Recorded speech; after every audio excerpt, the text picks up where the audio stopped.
massive manhunt, and it shocked the whole town. The officers went to the 7th floor flat, saw this man holding a sawn-off shotgun. He went over the balcony and then dropped down, floor by floor. The press in London called him Spider-Man. On the night of January the 23rd, 1995, Lancashire police were called to a garage in Morecambe. What they discovered there could have been the scene from a horror film. The investigation into what turned out to be a brutal double murder and the ensuing manhunt for the killer would take the police all over the country. It was a case that the police and the people of Morecambe would never, ever forget.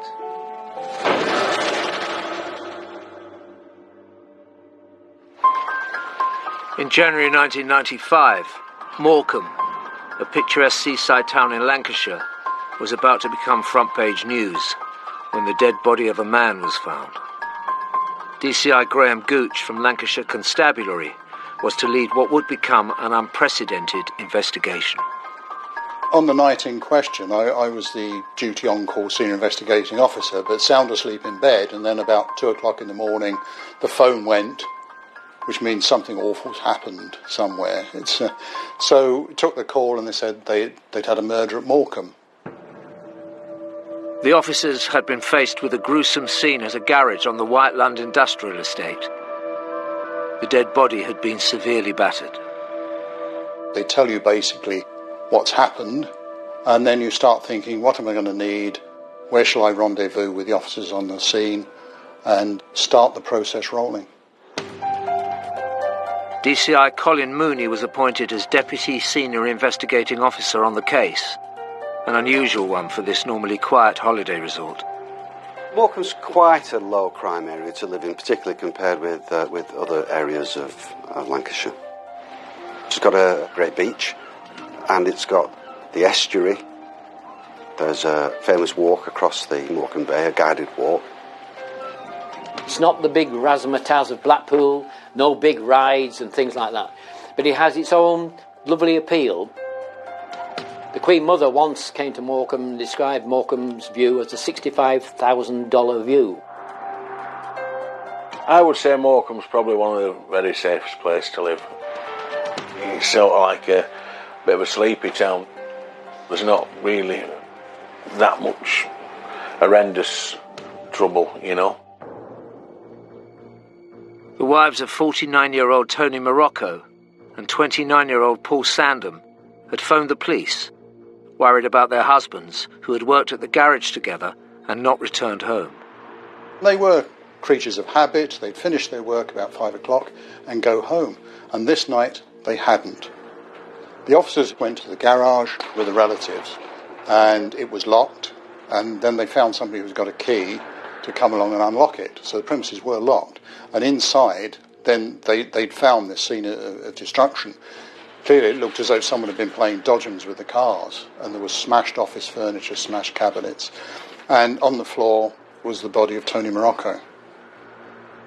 Tony's body, unfortunately, bore considerable marks of violence. It looked as though he'd been stabbed and that his head had suffered a number of blows from a blunt instrument. Well, certainly the amount of violence used was far in excess of that was needed to actually bring about death. There was something very emphatic about it, almost as if the person was acting out, some sense of mission or getting revenge. From his injuries, it was immediately clear to police that Tony Morocco had been brutally murdered on the premises of his own business. After pathologists had analysed the scene, his body was carefully removed, and along with crime scene investigators, DCI Gooch tried to figure out what had happened. Left at the scene, there was a lot of blood there. There was a torque wrench, which had blood and traces of body on it and hair, so that appeared to be a fairly obvious murder weapon. And lots of other pieces, because garages are generally fairly messy places, so there's a lot of stuff to look at. But then here we had the feature of this car, this Toyota car, which had obviously crashed into the desk and into the cupboards. So clearly that was part of whatever had happened at the scene. So we knew that we had to do a lot more investigation into that. But of course the first thing on your mind is, who did this? The police didn't have to look far for their first suspect. The situation we had was these two men who worked together in the garage. They hadn't come home. We've been along there and we found the body of one of them and the other man's missing. It's not unreasonable to have some suspicion that they'd fallen out and had a terrible argument and that this was the result of it. Because, Paul Sandham was nowhere to be found. He hadn't gone home, which was most unusual. The police immediately focused on locating Paul Sandham. Officers had been called out to come to Morecambe to start forming an investigation team. In the morning, those officers had turned up about 8, 9 o'clock, and we'd started the briefing, painting the scene for them to tell them what was going on, what we were going to do, and what each of them would be doing. And then, during that briefing, in came one of the officers saying, "Hang on, boss, I think there's been a development," and hands me a piece of paper saying the body's been found further, just out in the countryside, a little way from Morecambe. And then we found out that that was Paul Sandham, who had been stabbed many, many times. The man police had been treating as a suspect had been left for dead with 41 knife wounds. There was a clear connection between the two victims, and also the level of violence used on both of them was quite similar. It did bring into focus the fact that there had been a deliberate separation of the two victims, which, of course, highlighted just how calculated it was. At this point, then, we realised that we had a double murder on our hands. It was inconceivable that two people who worked so closely together, who went missing at about the same time, and both found murdered, would not be linked. I've dealt with murders before with more than one victim. They don't come very often, but it does change things completely from what we were looking at before. Before we were looking for possibly a murder with a reasonable suspect. Now suddenly you've got a double murder with no suspect. And it was a great concern to local people. I spent most of my working life on the estate from being the age of 13. I got to know Tony, just through, being on the estate like I got to know everybody else. He was a lovely guy. If anybody was going to say, put Tony in a room of 10 other people, who would get murdered, you wouldn't put Tony, you'd say, well, what's he doing here? It was that shocking that, it was just beyond belief, really. The local press, the local radio, everybody was covering this big story, which was very helpful, because it was a big story. We've got here 2 brutal killings, a massive manhunt, something the like of which Morecambe had never seen before. And we were in the centre of it, being the town's newspaper, and we were swept up by it, and without a doubt we realised the enormity of the story and that we had to rise to this challenge. Lancashire police had 2 dead bodies on their hands and no idea who could have committed the murders. The most dramatic investigation they had ever been faced with was about to commence.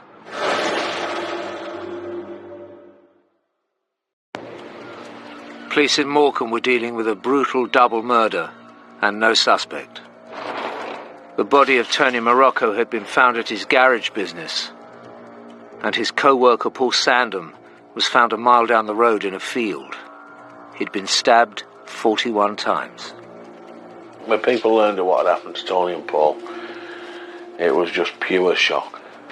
Or anybody on the estate could quite believe what had happened. It was unreal, just unreal.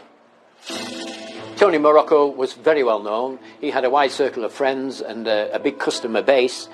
His partner Paul probably was lesser well known, but he'd obviously known to all the customers. Sad thing for Paul. Paul had just recovered from cancer. Gone through a grueling time with that. To have his life pulled away from him in one flash of it, it was absolutely shocking. After speaking to friends and family, police started investigating Tony's business, hoping to find a clue that would lead them to the murderer. The kind of work that Tony was involved in, the purchase and sale of low-value vehicles, indicated to us that it was largely a cash business, but there was no cash found on the body. So we did some checks, and we were right that there should have been some cash there. It looked like a robbery might have been the motive. In addition to that, Mrs. Morocco was able to tell us that Tony had a heavy gold chain around his neck, which he never took off, I think for sentimental reasons, except for just one occasion when he'd broken a link and it was repaired by a local jeweller. And that was missing as well. Armed with their evidence, police began building a picture of what could have happened on that fateful night. It became apparent to us that Paul Sandham had been taken away and murdered first. We guessed that this Toyota car had been used to take him away, presumably on a test drive. And he killed him in the field and then come back in the Toyota and crashed it into the garage when he arrived. We tend to assume that he'd gone along there, found two members of staff there which he thought he couldn't overcome them, so on the pretext of wanting to buy a car, had got Paul Sandham away and killed him so he could go back and rob Tony. Regardless of their theory, police still needed concrete evidence that the murders were linked and the Toyota car was significant. It's very important to isolate the two scenes to make sure there's no contamination, because we wanted to find out if that car had been in the field. So we found next to the road, we got a tyre track, which eventually found matched the Toyota, but also, more importantly, we found soil of identical makeup in the footwell of the car as was in the entrance to the field. Now, the important thing was this was found on the driver's side and not the passenger's side. So it showed only one person who had been out of the car got back into it, and that was the driver. And that had gone back to TM Motors. For me, more significantly, there was a trainer mark in mud in the field close to Paul Sandham's body. And there was also a similar trainer mark in blood in T&M Motors. So it was clear to us that the murders were linked, and the field of trainer mark was a definite scientific link between those two murders. With the crashed Toyota car left at the garage, police needed to establish how the killer had travelled around. One of the lines of inquiry which we had was to try to establish whether or not there was a getaway vehicle involved and whether or not anybody had seen it. The only thing that we could find out was that somebody dimly recalled seeing a pedal cycle propped up against the wall outside T&M Motors. And to be honest, I don't think that the police put a great deal of store by that at the time, because who goes to commit a murder on a pedal cycle? One of the members of staff of the garage who worked there part-time came in to help us, and he checked to see that all the cars were there, and he found there was one missing. And this was a white MG Metro, which was probably the best of the bunch of cars that were in the garage, and that one was missing. Not only was the car missing, but also the paperwork, the logbook and the receipts and that for the vehicle. So clearly the murderer had not only just taken the car as a getaway, he'd also made sure he got all the documents for it. So clearly he probably intended to move the car on later, and that was important to us. I mean, it tells you a lot about the person you're looking for, that this isn't somebody who's just done something on the spur of the moment. The fact that he's lured one man away to kill him just so he can go back and do a petty robbery shows this is a dangerous and determined person. DCI Gooch had another suspicion about the murderer's connection to the crime scene. Did he know the garage? Had he been there before? You take the idea, he wouldn't have come from a million miles away. It's fairly tucked away on the Whiteland estate. It's something somebody local would have known, or somebody who knew the area very well. You wouldn't have just turned up there from a long way away and gone there on spec. With the white Metro missing, they now had a vehicle to look out for. The car was placed on the police national computer as a vehicle of interest, and also flagged with other relevant organisations. There is an organisation which members of the public and car dealers can use to check whether or not a vehicle is stolen. We contacted that organisation and asked that if anybody checks that vehicle with them, that they should tell us, but not tell them. So, having put a marker for the MG Metro onto HPI, only a couple of days later, they called us to say that someone had gone into a garage in Erith in southeast London to sell the car. The hire purchase information alert was an important breakthrough, but this meant geographically the investigation had to expand 275 miles down south. Very quickly, we sent a team down to London to check this out. And the man in the garage did a few second-hand cars. He did repairs and lower end of the market sort of cars. And he remembered the man who had taken in, because he'd done a few deals with him before. And he checked it, and there was nothing outstanding on HPI at that time. So a deal was done, and he part-exchanged it for a Ford Escort. The Erith car dealer provided an accurate description of the man that had sold him the white Metro, but wasn't much more help to the police, as the suspect had covered his tracks. He'd given false particulars, which gave us something to look at, but essentially it looked like a bit of a dead end. We didn't have any more information to go on then. Unfortunately, and perhaps alarmingly, the car dealer had traded on the MG Metro, but luckily for us, he knew where it was, and we were able to catch up with the vehicle pretty soon thereafter. And so we seized it, we brought it back to Lancashire and had it examined by our scientific officers. They found traces of blood on the driver's door handle, and it would have been reasonable to expect that it was either Mr. Morocco or Mr. Sandham's, but it wasn't. This was the blood of a third person. And we began to speculate that perhaps in the frenzied attack on the two deceases, maybe, just maybe, the murderer had cut himself, and that this was in fact the murderer's blood. It was looking like a DNA breakthrough. All police needed was a match. Another important element that came in then was the car that he'd bought from the dealer in Erith, because we had the registration number for that. And then we found, by putting that on the police national computer, we found the car had been stopped in the City of London. Now, what was happening at that time, there was anti-terrorist procedures. Now, the officer who stopped him couldn't actually remember it, but we knew it was near one of the CCTVs that was part of what they call the Ring of Steel around the City of London at the time. Now, when we got that film back, there was the car with a man driving it. Now, the pictures were a bit fuzzy, not good enough to identify, but we noticed that the hand on the steering wheel appeared to be bandaged. Using the description supplied by the Erith car dealer, the police released a sketch of the suspect to the national press, hoping it might trigger more leads. After we'd released the artist impression, I got a phone call in the major incident room from a detective from the Kent Constabulary. And he told me quite definitively, "Here, Gov, I think I know who did your murders." And the hairs on the back of my neck stood up.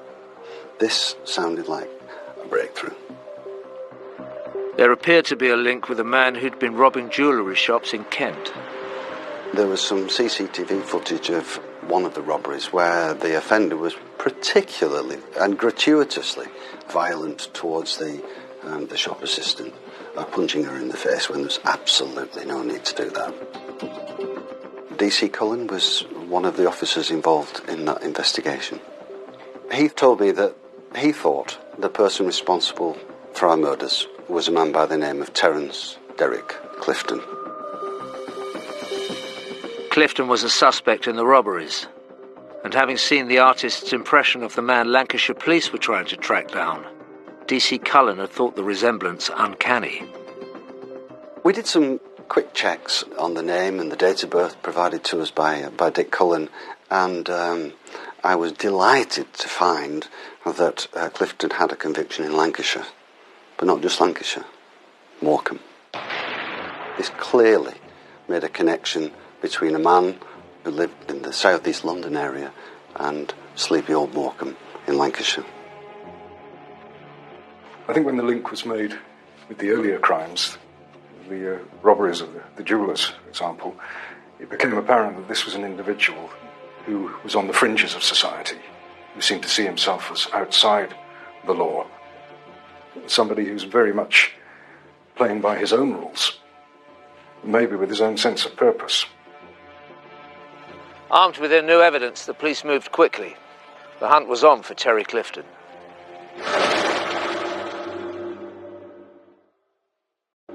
In their search for a double killer, Lancashire police had identified a prime suspect. All they needed to do now is find him. Intelligence pointed to a man called Terence Clifton for the murders of Tony Morocco and Paul Sandham. But they were yet to track Clifton down, and still needed evidence that placed him at the scene of the crime. Now, one of the important things is on Tony Morocco's body, there was an awful lot of blood. And when they looked at his trousers, they'd taken blood samples from about 6 sites, which is the normal thing to do. And they'd all been the same blood group, and they'd all been Tony's blood. However, they went back to it then and looked inside the pocket where his money would have been. And inside the pocket, another blood sample was taken, and that turned out that that wasn't Tony's. So suddenly, here we had the blood sample from the murderer, we thought. So now the case is really building up. We've got this suggested name from the intelligence officer in Kent. We've got a description that would appear to be matched. And now we've got blood from the murderer in the pocket of the deceased. So now we've got to match it. Clifton had been in prison before, but this was 1995, when personal profile details held on convicts were limited. Nowadays it's quite routine for people coming into custody to have a mouth swab taken with a view to having their DNA recorded on the National DNA Database. But that wasn't the case way back then. So what we needed was a sample of Clifton's blood to compare with the blood of the third person from the crime scenes and from the MG Metro. The investigation was now a nationwide search, and Lancashire police gathered as much support as they could without naming their suspect. We always enjoyed a pretty good relationship with the police, and on this particular incident, it was outstanding. Because, partly, the police needed us as well to help catch the guy. We decided to release the artist's impressions to the local paper. And that brought about another development. A young lady came to the police station and she said that based on the artist's impression, she thought that the person that we were looking for was none other than Terence Clifton. She explained that Terence had attended school in the area and, significantly, that he had been in the Morecambe area around the Christmas and New Year period of 1995. The witness went on to say that Clifton had arrived in the area in a big old BMW car that he'd driven up from London, but that he had sold it and bought another car locally. And it came as no surprise that transaction took place at T&M Motors. In fact, the BMW was still lying in the yard at T&M when we went to check. He'd gone to trade this old car in, and he wasn't happy that Tony had only given him a couple £100 for it or something like that.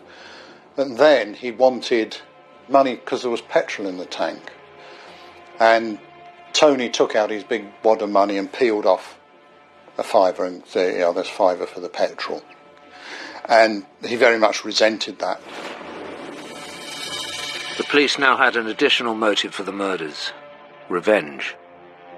So the woman who went into Morecambe Police Station to say she'd seen Clifton and knew him was able to tell us that he'd stayed with a family in Morecambe the night before the murders.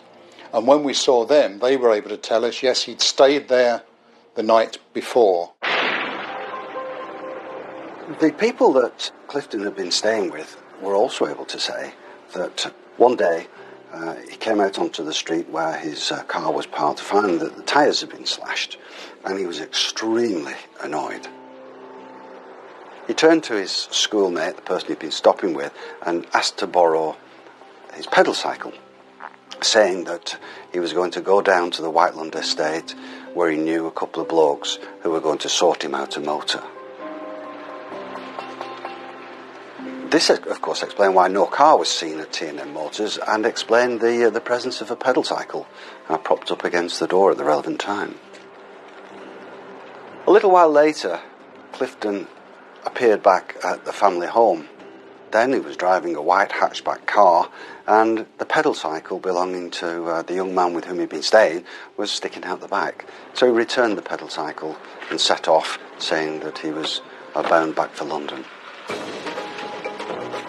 Police confiscated the bike for forensic testing, where blood was found that matched that on the white Metro and in Tony Morocco's pocket. But they couldn't connect this blood to their suspect. So we're obviously waiting for a DNA match to see whether or not we could definitively tie that blood to Terence Derek Clifton, but at that stage we didn't have it. The police could only get the blood test they needed if they were able to arrest Clifton. We'd already had officers down in London after the initial call, but now we sent more of a team down there to try to find him. And it was becoming very difficult. He certainly didn't make it easy for us. He was changing cars almost daily. And then he was moving from place to place where he was staying, and we always seemed to be a bit behind him. I get a sense of a continuing theme of him versus the world. Him seeing himself as this character, almost a heroic character who can rise above adversity and demonstrate, in some respects, a superiority. He can give the police the runaround and get away with pretty much what he chooses. When it was a bit of a manhunt to London, well then you think, Jesus, help me catch him. Everybody was sort of like shocked and it was very hard for everybody. I mean, it's all right for me to sit here saying it was hard. Imagine what his family felt like. At this point, Lancashire Constabulary had officers at a police station in Bexley Heath in Kent, and they also had backup from the Metropolitan Police. The murder investigation was turning into a manhunt. He was always giving an alias, but there was a common theme to those aliases. Whilst he was going around giving people false names and addresses to people who didn't know him, there were clues in it for us, because a lot of the names he was given were sort of mix and match of places he'd lived before and people who he had known or relatives. At one of the addresses at which he'd stayed, we found a gold Belcher chain which he'd swapped for some cannabis. And we were able to take that to a jeweller in Lancaster who had repaired it, and he was able to identify it as being the chain he'd repaired for Tony Morocco. Then the manhunt suddenly turned a corner, when on the 27th of February 1995, 1 month into the investigation, police pursued a lead in Erith in Kent. Well, the officers went to the 7th floor flat of one of Clifton's ex-girlfriends, because we had reason to suspect he was there. So as they were going through the front door, The officer who was down on the ground saw Clifton backing out of the flat and holding a sawn-off shotgun pointing in towards the flat. So we've now gone up a stage because he's armed and we know he's dangerous. But then he put the gun down and went over the balcony and then dropped down floor by floor. He just let go on each floor and dropped and then just grabbed the railing of the flat below to slow himself down. And he did that all the way down to the ground. And then he ran off. After that, the press in London called him Spider-Man. And that was it. I think part of my feelings at the time was I wish she'd fell off that tower block halfway down. You know, the man was a psychopath. The police recovered the discarded shotgun, but now knew Clifton had access to firearms. He was now a huge danger to the public, and he was on the run. Then we took the unusual step of publicising his name. Normally you don't publish the names of suspects until somebody's charged. But with this man on the loose and being so dangerous, we had to do that in the hope that people would come forward and tell us where he is, because nobody wants him on the loose in their community, because if he can do this sort of thing, he might do the same to them. It was unnerving because the sheer brutality of it kept people on edge. They'd never known anything like it before. Somebody capable of doing that was capable of doing anything. 2 grieving families, a community on guard, and an armed killer. It was more urgent than ever.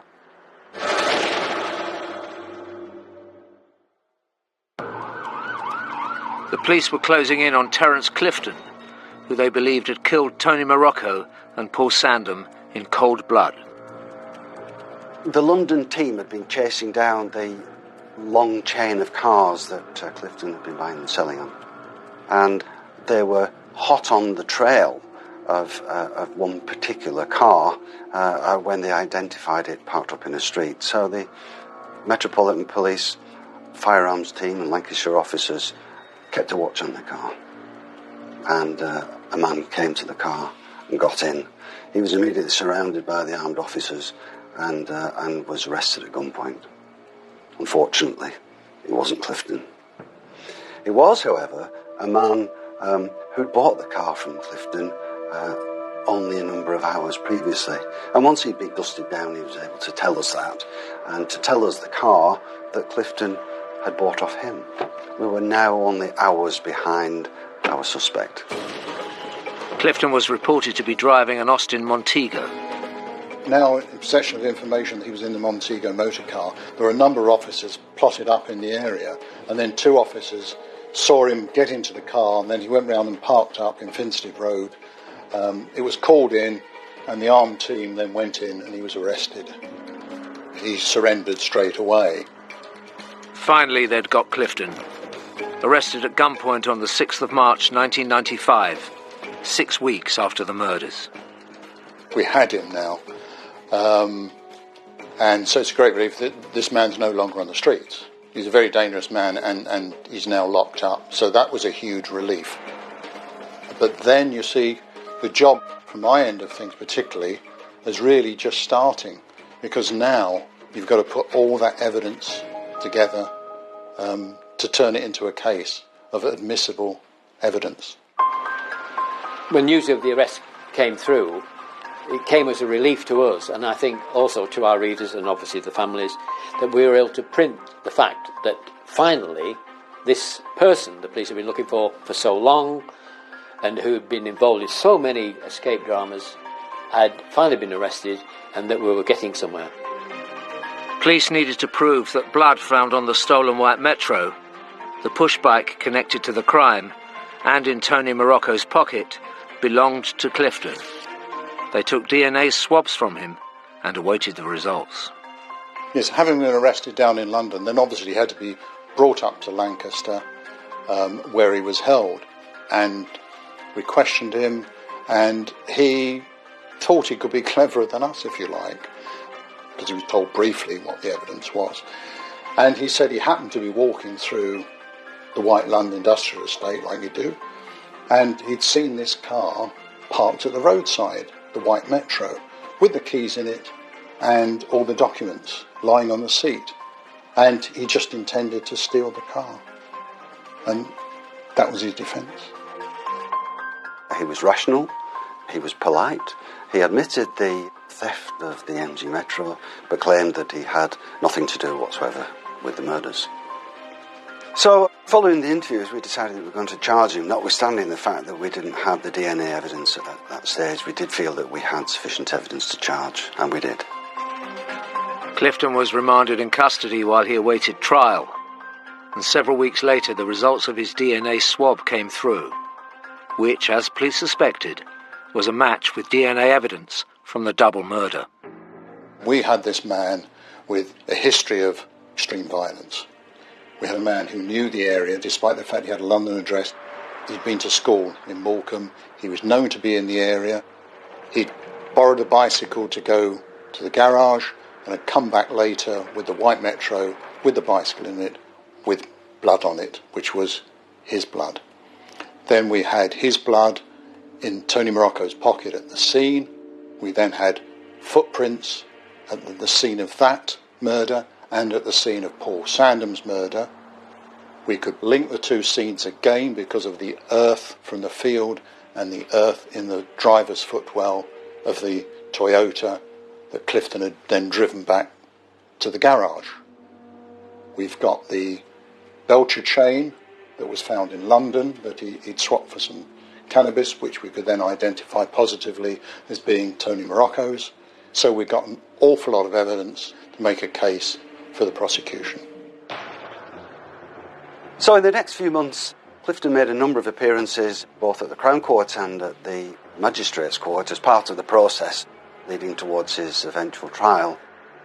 His behaviour had deteriorated from that at the time of his interview.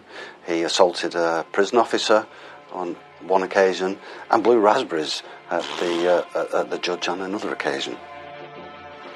On Saturday, the 24th of June 1995, Clifton was due to be formally committed for trial at Lancashire Magistrates' Court. And then we came to the worst of all in his behaviour. He said he wanted private consultation with his solicitor, which he is entitled. So was taken into a room with his solicitor. Then he produced a sharpened telescopic car aerial, which he'd secreted within his rectum before he left prison, and then held this against his solicitor's throat and threatened him and took him hostage. We called in a hostage negotiator, and we also called in officers who were trained to put an end to a siege like this by more forceful means. I remember getting a call from a colleague at quite an early hour of the morning to say that there was an incident in progress at Lancaster Magistrates' Court. At that time, I worked for the prison service, and I was on call for hostage negotiation situations. Dr. Need made his way to the court, while Lancashire police tried to manage the situation as best they could. As part of this siege, he called for an imam to come and speak to him, claiming that he was a convert to Islam, and the imam duly came and spoke to him and declared that, in his opinion, he wasn't a convert. When I arrived, everybody was rather tired, but above all, I think, attention focused on the well-being of the hostage. The siege itself, from the time we took him, lasted for some 21 hours. So it's gone on a long time. And of course, when you're dealing with somebody like that, who's not that well balanced and clearly dangerous, as time goes on, they're getting tired, and either they give up or they can get worse and worse. At the end, things were getting worse, and that's why there had to be a rapid intervention. It was decided that we should explore the possibility of tactical intervention, and that really centred upon separating Clifton from the hostage. And that was achieved by offering Clifton a cup of coffee, which he accepted, took a few steps over to reach for it, and at that point the door to the room burst open and several gentlemen jumped on him. So it was brought to a peaceful resolution. It was erratic behaviour, and it may have been just part of the delaying tactics. I'm not sure what he felt that he had to gain by taking his solicitor hostage. It seemed to me to be the last turn of the card of an increasingly desperate man. Clifton's troublemaking continued. He sacked his defence lawyer and told police he would represent himself. The trial at Preston Crown Court didn't happen for 2 years. So eventually he came up for trial in January of 1997.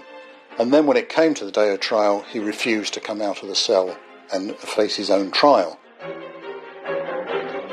Because Clifton was unrepresented, it meant that the witnesses were not cross-examined, although the judge maintained the impartiality of the trial by asking pertinent questions of the witnesses himself. But nonetheless, the pace of the trial was much quicker than you would normally expect. And I recall that on one occasion, in excess of 30 witnesses in one day were heard. At the trial, the injuries sustained by Tony Morocco were so bad, it took the pathologist like 45 minutes just to describe the injuries. And the family sat through all that. The jury didn't take a long time at all to convict him of the murders. In a matter of 40 minutes or so, they'd returned unanimous verdicts of guilty to 2 offences of murder and 1 of the theft of the white MG car. All that was left was to sentence Clifton for his horrific crimes. The judge insisted quite rightly he'd be brought up for sentencing, and he wasn't for going quietly. And it took 9 prison officers a long time, having to have him wrap him in sheets to stop him kicking and punching and biting the officers, and they carried him up to the dock where he heard the sentence.